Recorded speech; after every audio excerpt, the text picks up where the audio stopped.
any questions, comments, concerns, criticisms, supplements? How much time do you have? About an hour. I mean, I can stay longer if needed. Is everything going okay with the game room? With the lighting? Something to keep in mind is that when you render, like the more complex things get, the longer it takes to render. It tells you the progress at the bottom of your program. Yeah, I Um, should have started last week because it's got about 4 days left. Oh no. And this is where the Turing test for everybody's equipment's gonna come into yeah, play. that's more. It's like, dang, that computer giving you the blues.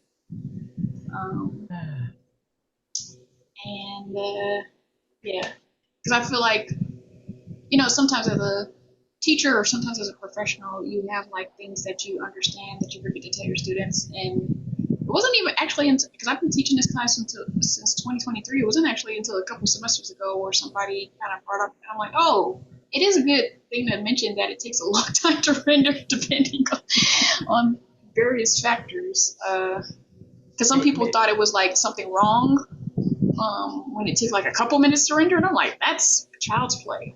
A couple minutes. Not everybody has a 3060 or higher. Yeah. I'm realizing that no matter how I put the resolution, that it's still going to be pixelated when I zoom in a little bit. Mm-hmm. Mm-hmm.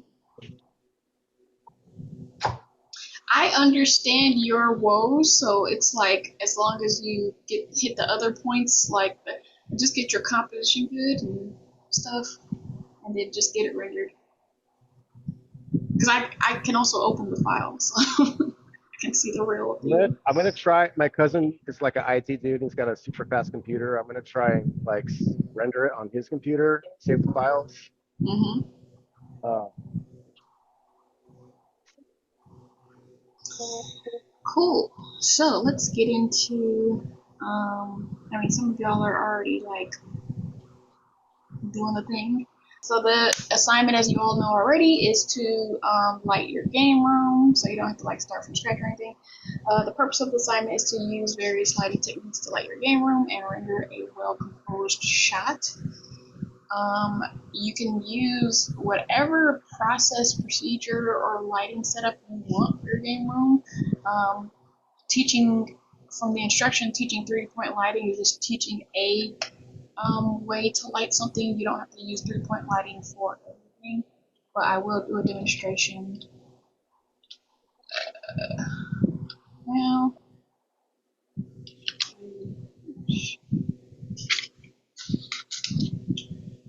I'm going to use Suzanne.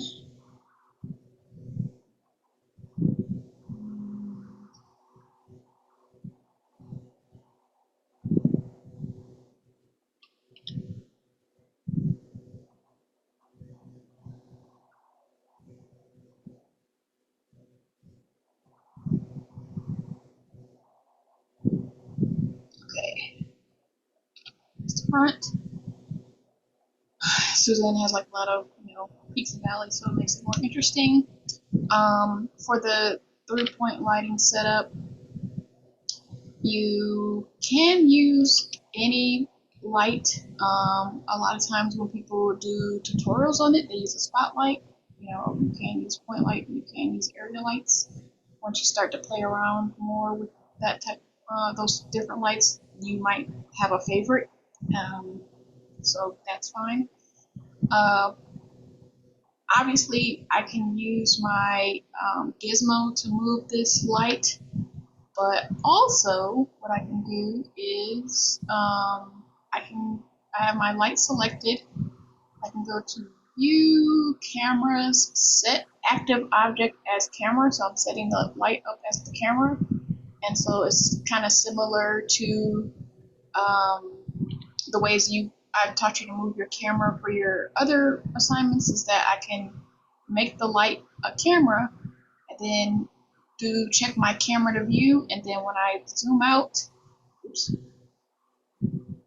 I can place my light where about that I want it, and then uncheck this, zoom out, and then I can, if I want to like further rotate it or whatever, that I can do that. Something to be careful with this about is that, like, if you wanted to be like, all right, what does my render look like if I was to press 0? It's still the light that is the camera. So if I actually want to look through my camera, I have to select my camera, go back to view, camera, set active object as camera, the shortcut if you have a numpad, control numpad, and then you can actually see what it looks like through the camera. So, so your first light in the 3-point lighting setup concept is typically your key, or I think that's your key, your fill, and your rim lights. Key light. Your key light is typically going to be your brightest light. Something that's good to know. Sometimes you might have a personal project where you put in the light and you go to render.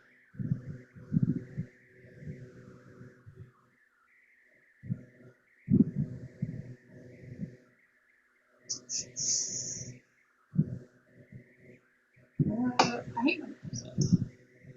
And it's very apparent that the light is working,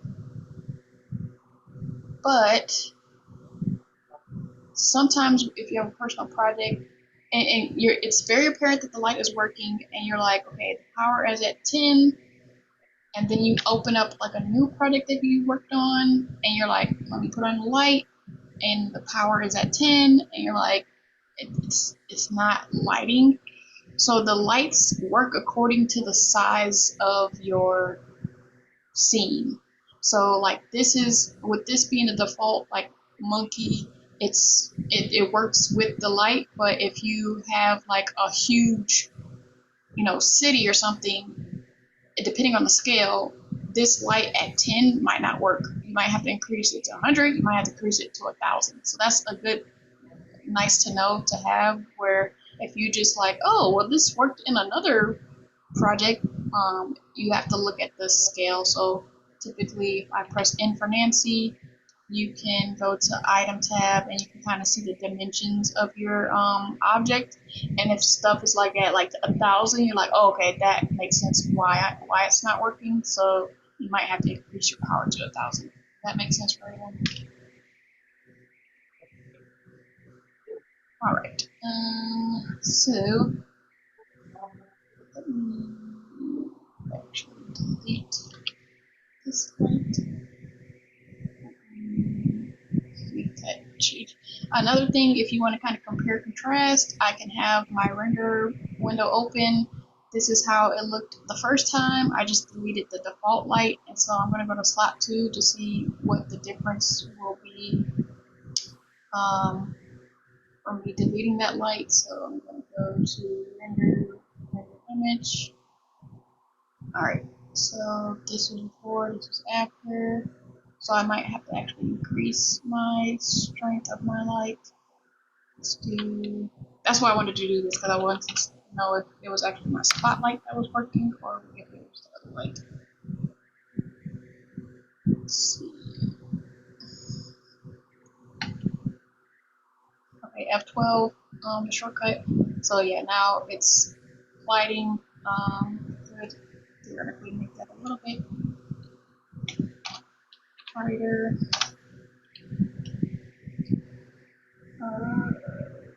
And then go to slot 3 and F12.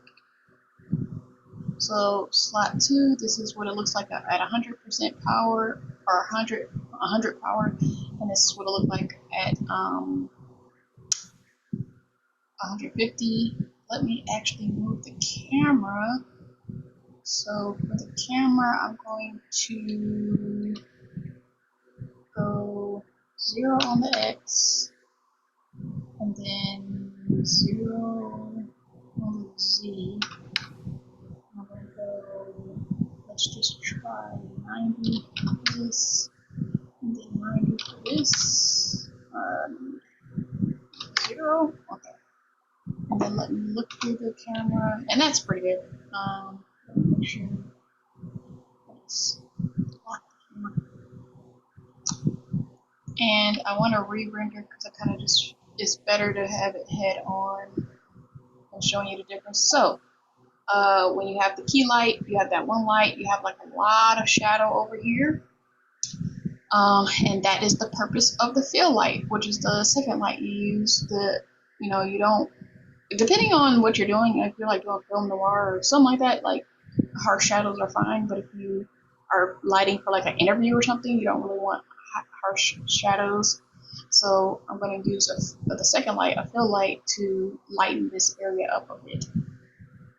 And so let's keep that.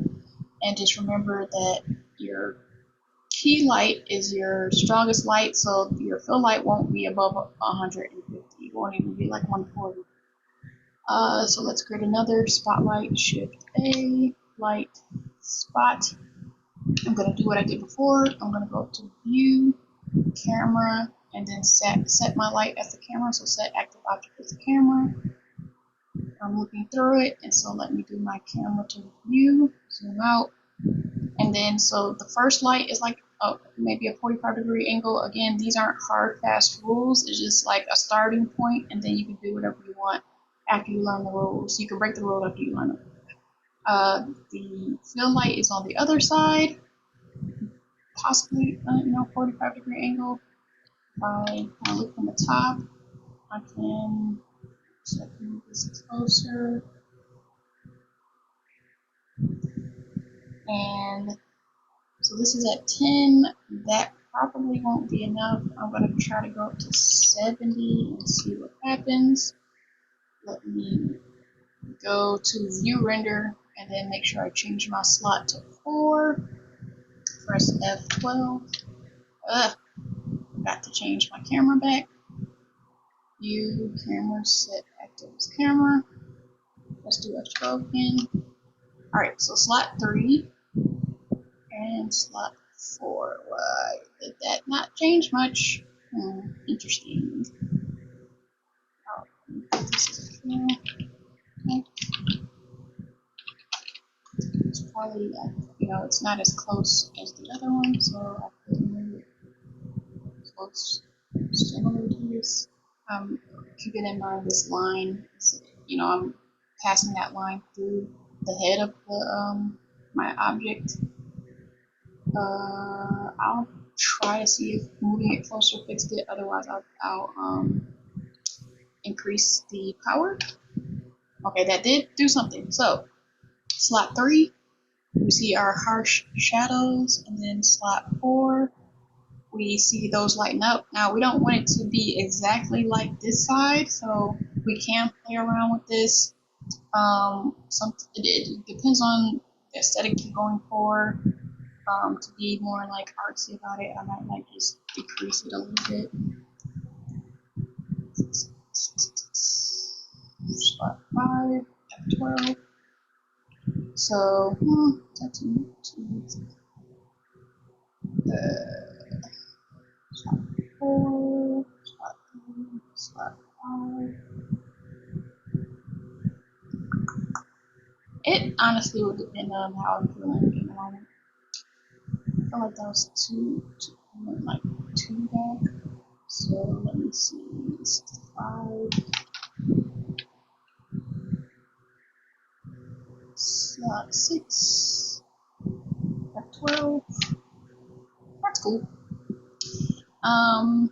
And then for the rim light, which is typically behind, let's create a little stage. Right quick for the demonstration. I'm going to create a plane, scale that up, move it down.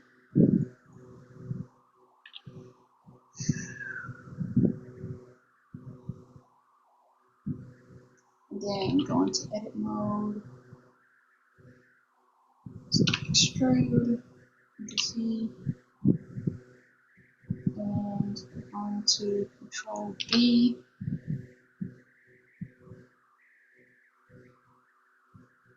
And let's do shade smooth. That I don't have to add like this 70 surface. The shade smooth is enough for me. I can also do to illustrate the point even more. I'm going to create a, let's see,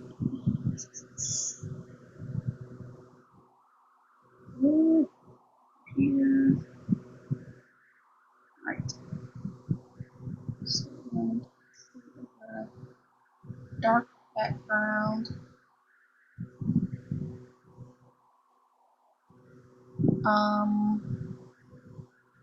Let's do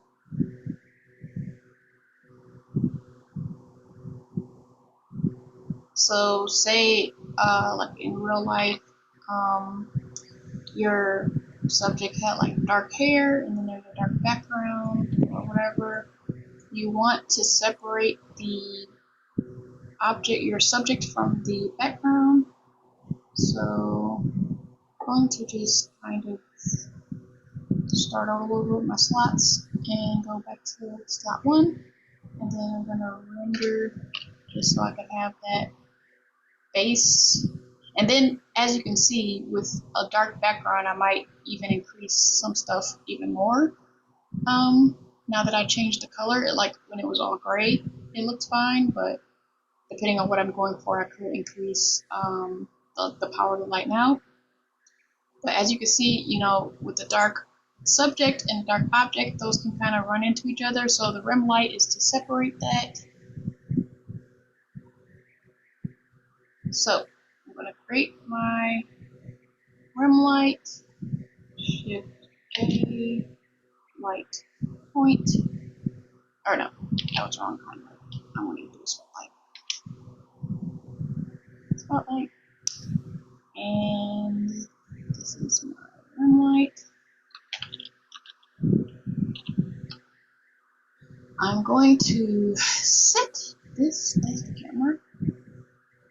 Let me background. Let me hide this right quick. Zoom. Wait, camera view. Zoom out. And let's see. Let me keep it so that it's still upright. And then circle.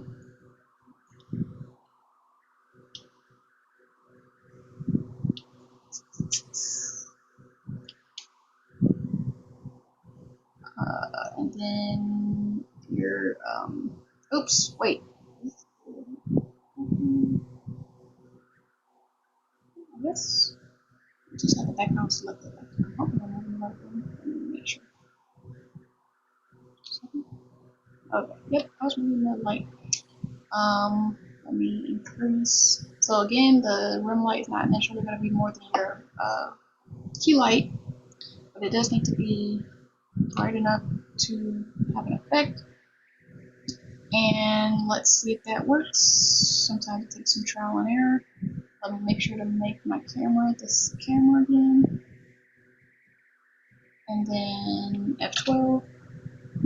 So if we go back to 1, it's kind of doing something here, like this area, but I need to either move my light or increase the intensity. I'm going to actually try to point it down.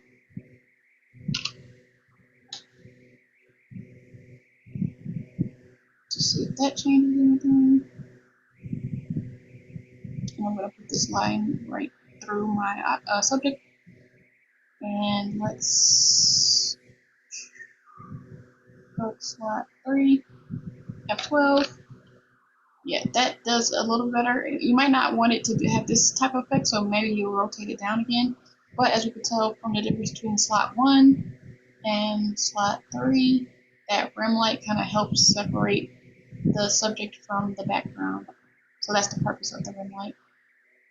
And then we can,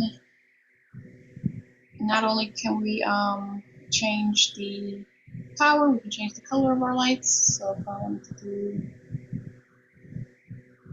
pink, and then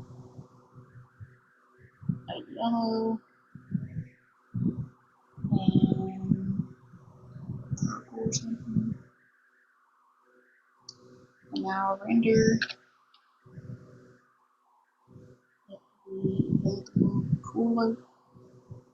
You know, when you add the color in, you might have to increase the power because the color, it might be a darker color, so you need to increase the power to have like the same effect of the lighting. But it's all trial and error. Does anybody have any questions about any of that? Are you intentionally doing the idea that I posted in the discussion? This is exactly what I was planning to do. Was something like this. I haven't even graded it yet. So, what No, was your idea? I was teasing. Well, I Yeah, I wanted it to know. be like Indiana Jones, like there was an idol inside a temple, and Nice. and I described how the lighting was going to be, and I'm like, she's doing my example. We have ESP. Like with my, I have a twin brother, and I say we have ESPN. We don't, but it's nice to say. Yeah. So let's see, and then if we look through our camera, 0. We have, where is that at? Select the camera, and then the camera tab. Viewport display, and then composition guides. This is totally not necessary. Let's see, can I zoom? Oh yes, I can zoom in closer. So, if you are like a photographer or like an artist that knows about composition and all the things, and you're like, ooh, I want the lines, you can feel free to use these. So this is the thirds. It shows you the lines. So if I was to move, Suzanne to this line or this line, some of these, the center, so it just kind of splits it up into two. And you could have multiple at the same time.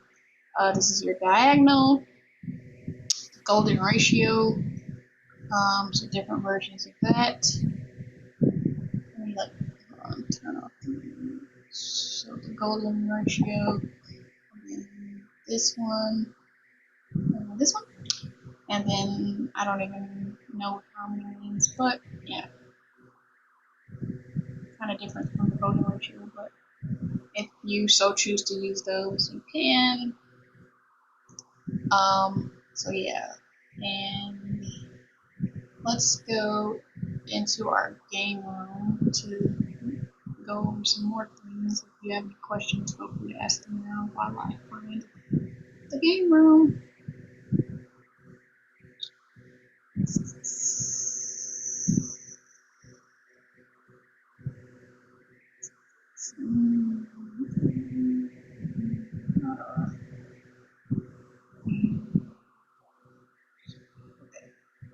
Let's go back to rooms. Right.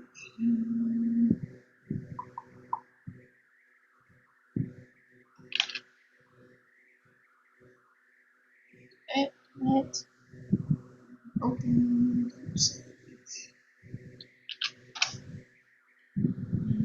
Place this.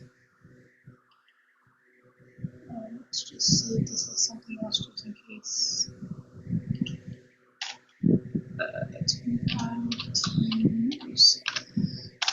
Alright, share my screen. So,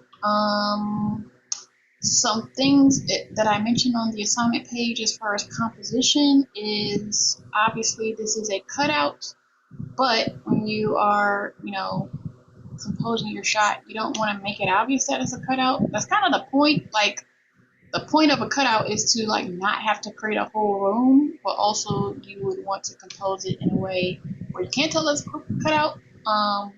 You can extend certain areas, so if you know if you wanted your shot to be like this or something, and you can still see that it's a cutout, you can just select faces. I was just about to ask, if we're allowed to do that. Yep, you are. Might need to do this again. And also, I mentioned on the assignment page, like, you don't want to like do all this like good texture work and good lighting, and you're like this for the composition, because like that's part of the room. I want you to compose the room, and not that you have to like zoom all the way out and include the entire room, but I want you to include a good portion of it in your composition. And like a good composition is not like I'm just going to do this straight on. This is not interesting. So just kind of figure out, even if you like go from this side and you like knock out this wall or something, I don't know, man. Just be creative. Are we allowed to move anything? Sure. All right. Why not? It'll be the first time, but it's first time for everything. Yes, and I did want to. I advise not to use sunlight, because sunlight typically kind of washes out all the work that you did. Sometimes when you like, sometimes I'll like in previous semester, someone is like had this nice lighting, and then they use sunlight, and then it looks kind of like one note. And then when I like turn off the sunlight, I'm like, oh man, this actually looks really nice. You like kind of ruined all your work when using the sunlight. And don't use HDRIs. Just use the lights in the program. Then I'll just show you a technique that is pretty cool. So let's do 1, 2, 3. So I'm going to add, let's see, change this, and this could be, I want it to be more darker. And then something you can do, you can use materials to light things. So I'm going to tab in the edit mode. I'm on face mode. I'm going to select all these faces. Or actually what I want to do, I'm going to press the question mark just to isolate this and select the back faces. And just press the question mark again. And I can add another material, new. And if I go to surface emission, an emission material is like kind of like a light, and the color is white.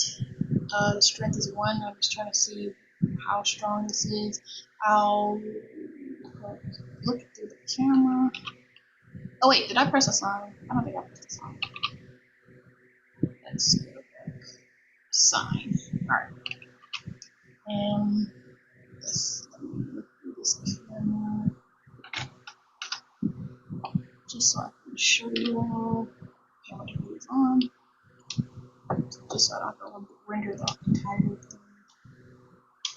You can also change the resolution of this camera, and the way you do that is the outputs. You can change it to like 1920 to 1080, whatever you want. So it doesn't have to stay in a square. Let's see. Alright, hopefully my computer doesn't get angry. Let's do this, just like this. And render image.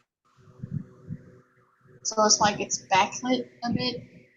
This, your computer does have to be probably a little bit powerful to do this. And, this is at 33 samples. I'm not going to let it render the entire thing, but you can use materials as light. And let's see. Yeah, it shows so much. At least it shows you the time remaining. Let's close that. And what is in my brain? Okay, yes. Okay. Let me just so this isn't competing, let me change this just to a regular whatever. And let's actually move this camera out again.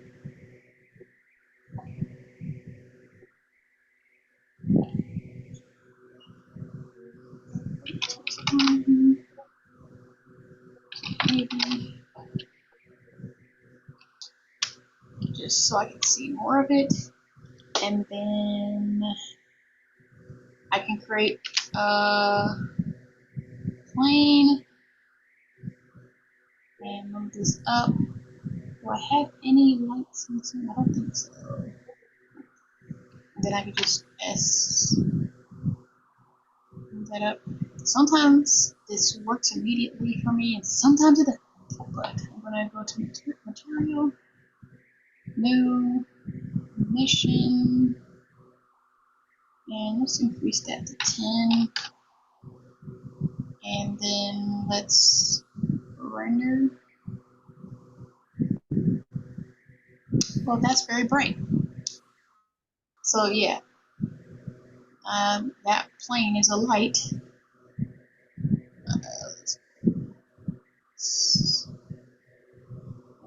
Let's press the X to stop the render.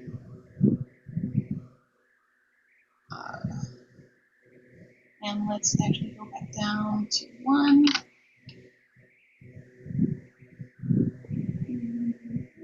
Swap 2 at 12. Okay, that's more nuanced. A little bit.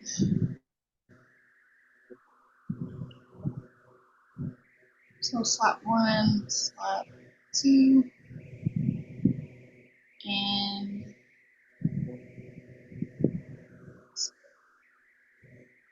render slot 3.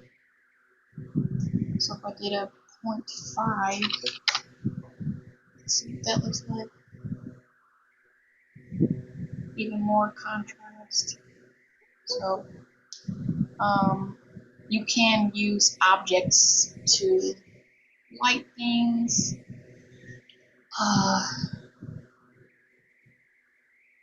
Let's see. I am not immediately familiar. I know I can like the concept of light linking in let me hide this from the concept of light linking in Maya, but when I first started using Blender, it didn't have light linking yet, so I haven't really played around with it.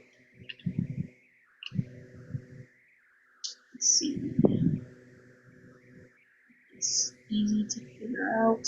So the concept generally of light linking, at least from Maya, I mean, it probably looks the same in every program, is that sometimes like you light an entire room, but you want to light maybe a character or something differently, and so you can attribute lights to specific objects, or you can exclude it. So you can include it or exclude it. So say I like use that plane to light the whole room, but I wanted to use this light to light like my controller or something. There's a way to use light linking to do that. Let me look it up because I don't. I need to add that to my repertoire. Any questions thus far?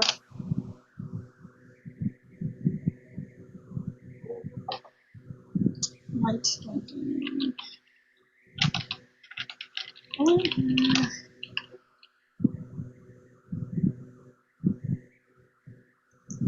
All right.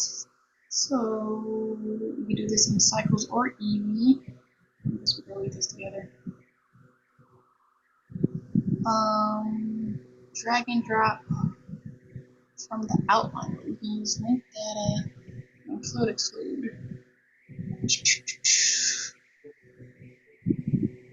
Something that I mentioned about the 2000s, or something that I miss about the 2000s is like blogs. 'Cause, like these days, you have to like watch a whole video to figure out how to do stuff, and like blogs were popular, people just like put it in there, and you could just like scroll down to what you needed. Obviously, the documentation provides some stuff, but it's like, why don't I just do the thing? Do you miss MySpace too? Sure, like for me, because I'm not necessarily like contrarian, but sometimes I just don't do what everybody else does. So like people were like doing the coding, changing all the things, and I started like customizing my MySpace page, and then a year later or something, Facebook came out. I'm like, what? I waited so long to finally customize my MySpace, and now we're moving on. But yeah, good times, good times. I wish I could still sign into my old MySpace, but They changed it. yeah, because the first time it was like they changed it to all music stuff, and I'm like, what? What's going on? Music first.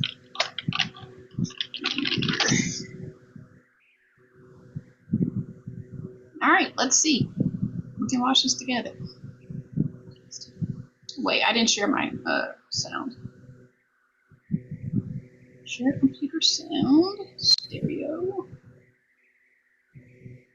How to use Blender's light and shadow linking, which is a new feature in Blender 4.0. So Blender version 4.0 was just recently released a few days ago, so if you haven't downloaded and installed it, then definitely go do that on Blender's website.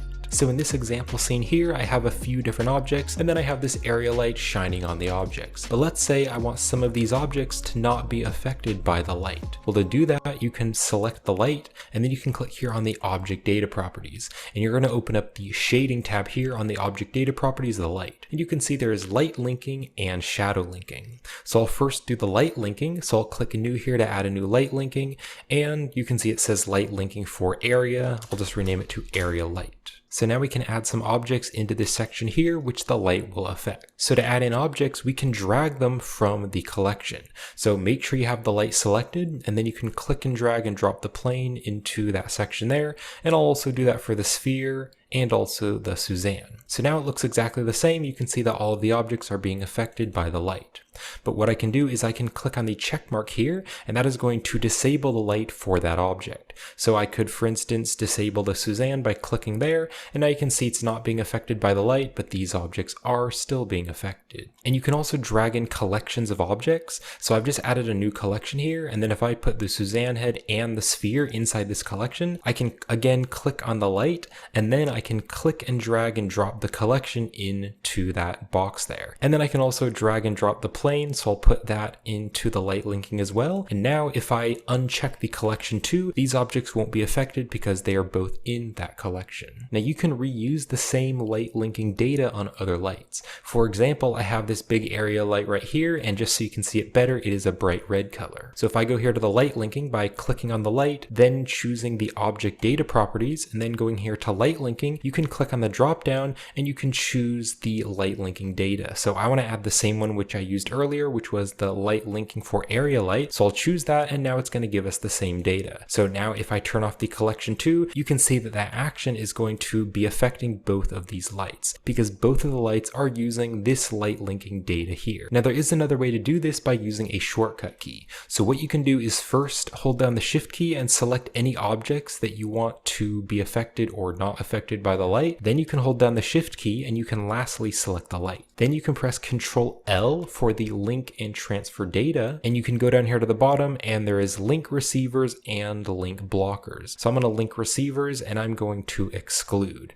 So now that I've excluded those objects, this light is not affecting these objects. You can see what it's done here. It's just added all these objects and then it's unchecked them. But I can check any of them back on if I want them to be affected by the light. Now the light linking can also be used on objects which have an emission material. So I have this cube here, and the cube has a really bright emission material, so it is super bright. But let's say that I want it to be this bright, but I don't want it to blow out the lighting from the other objects. So you can click on the cube, you can go here to the object data properties, and then go down here to light linking, and I will just click on new here to add light linking to that cube, and then I can just drag in the different objects. So I'm going to drag in these 3 objects, and then I can just turn them off. This cube is still really bright, but it's not affecting the other objects. So the other objects are only being affected by this other light. So even though this cube is really bright, you can see it's not putting any light on the other objects. Now, as well as light linking, there is also shadow linking. So you can do the same thing and you can make a certain object not cast a shadow. So to do this, we'll click on the area light and we're again going to go here to the object data properties. And you can go here to shading, but then instead of the light linking, we want to use the shadow linking. So let's click on new to add new shadow linking. So then again, I will just drag all of the objects from the outliner into the shadow linking. So if I don't want these 2 lights to cast a shadow on this plane here, I can just turn off the sphere and the Suzanne, and now you can see they're not going to cast a shadow on the ground. And another example of where this might be useful is if you have one object which is casting a shadow on another object, but you don't want to have that shadow. So right here on this sunlight, I've just added the shadow linking and I've added the objects, and I can now just deselect the Suzanne, and now you can see the Suzanne isn't casting a shadow, so the sphere doesn't have the shadow of the monkey head. So that is how you use the new light linking and shadow linking features in Blender. So let me know what you think of this feature and let me know if you think it'd be useful in your project.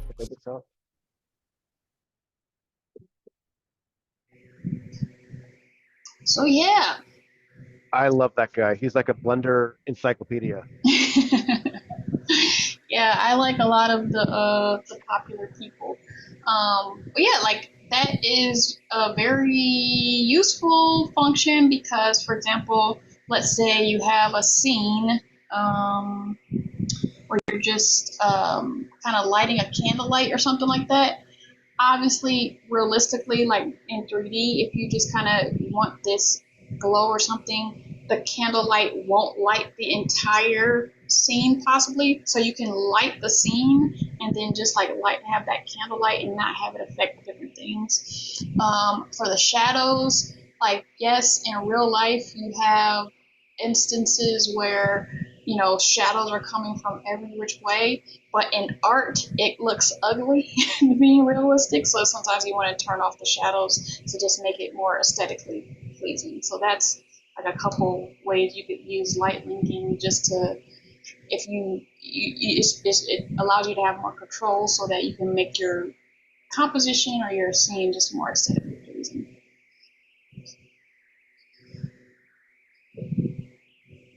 Any final questions?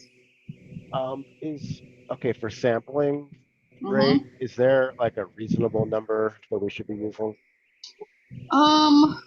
It depend. It honestly depends on your computer and like in the power. Let's see. Hold on 1 second.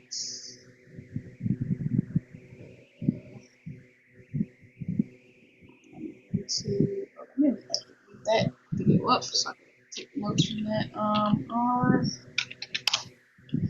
Let's see.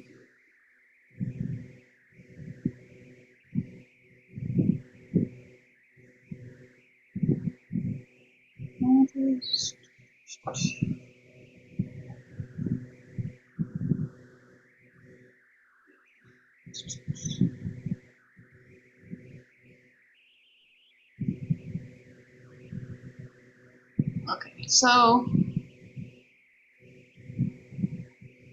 a lot of, like, on this extras page 8.4, that was some of the, like, oh, this saved me hundreds of hours, like rendering faster. Some of these, yeah, ways to speed up cycles. There's like a couple that can give you some tips of like, sometimes you just actually need only so many samples. Let's see.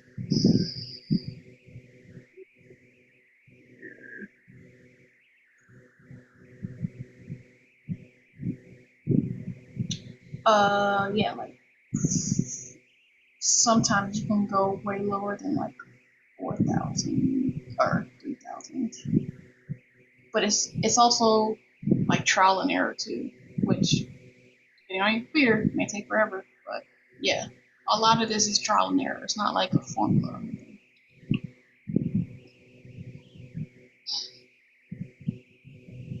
Any more questions?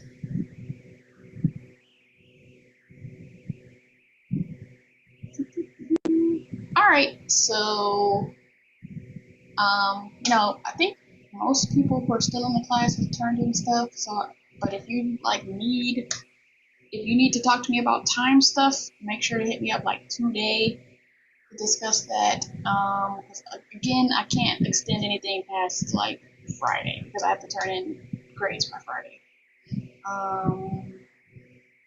And yeah. Oh, the student form. So like, if you're willing to have me use some of your stuff when I advertise for the class, because this is a continuing education class, so like there's like not really a degree attached to this class, so I kind of like I have to take it upon myself to get more students. That's why like there was only the modeling class this semester, because I kind of forgot to advertise the animation class, and there wasn't enough people to sign up. So I'll do better, and so that the class actually happened in soon. But this is in Word doc. It's in PDF. If you're willing to give me permission to use your work, let me see if I could just somewhere.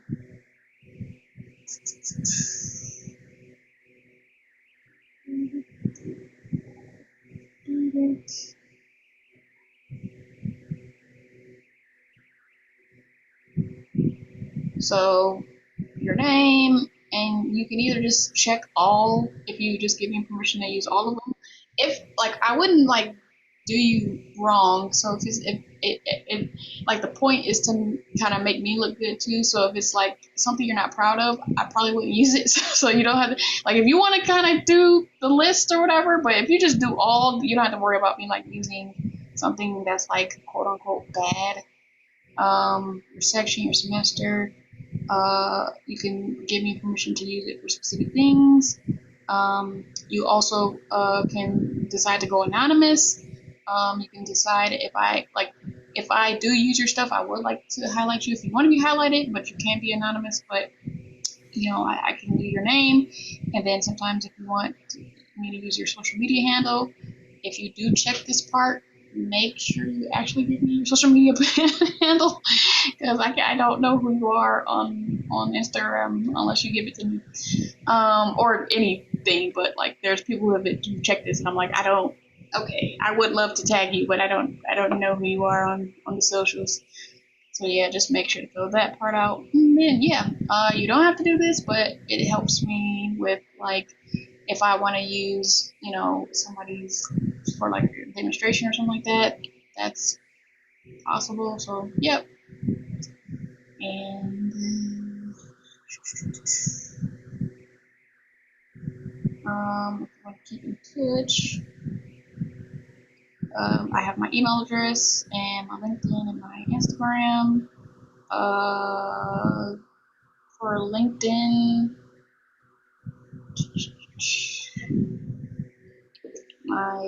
one of the many.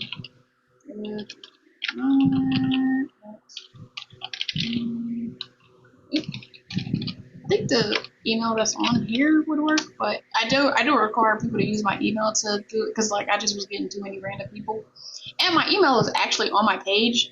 So it just like, are you willing to work for it, or like, are you willing to like snoop on my page to see that my email is actually there?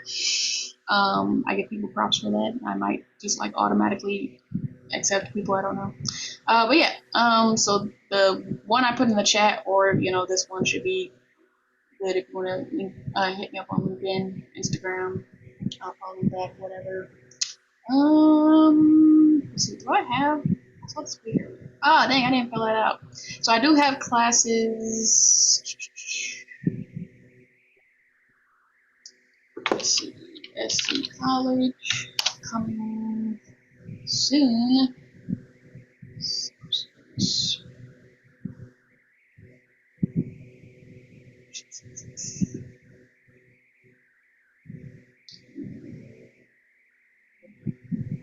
Matter.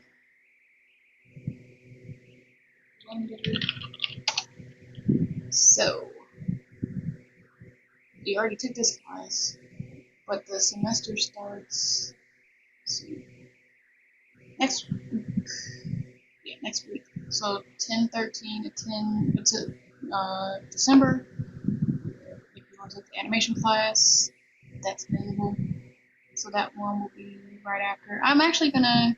I mean, this won't be relevant to most of you, but I think I'm gonna tell them in the spring that Thursday is not a good day for the Zoom. They usually put on Monday or Tuesday. I wonder if they were snooping at my summer class because I did test out like office hours on Thursday, and I'm like, why did they choose Thursday? I was actually looking forward to going back to Tuesday, but whatever. Yeah, Thursday's not ideal. All right, so any questions, or if you just want to connect with me, just use the stuff on the module, and thank you for taking the class. It was a pleasure having you all. I hope you learned a lot. So, Thank you. It's been Yeah. awesome. Did have one question. You had brought up other courses. Mhm. When I was looking at the continuing, the whole course catalog Mhm. before signing up, this class was labeled as a prerequisite for the 3D printing and manufacturing. Yeah, my colleague Adrio does the 3D printing class. It is beneficial to know how to make stuff in 3D to take that class. You could download random models, I guess, but I don't know how he runs the class. But I didn't realize it was a prerequisite. Yeah, it said that this one was like a prerequisite requirement for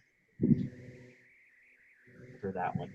Yeah, Do you now know if you're it's going able to be to like make offered stuff. second half or? Are you not seeing it on the list? I did not see it on the list. I could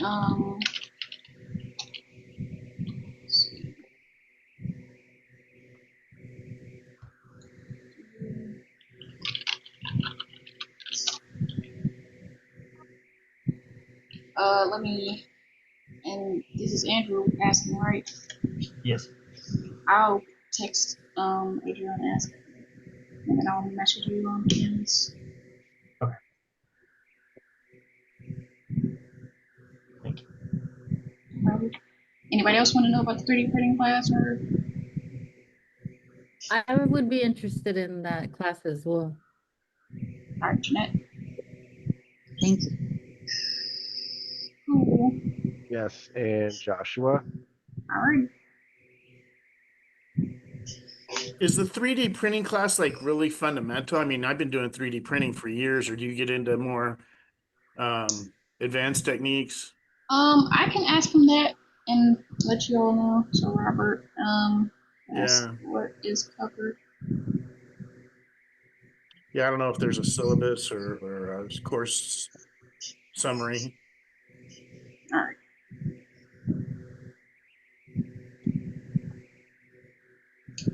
Cool. All right. Again, nice having you, and see you somewhere else in life, possibly. Thank you so much. It's been great. No problem. Down the road. Thank you, Deborah.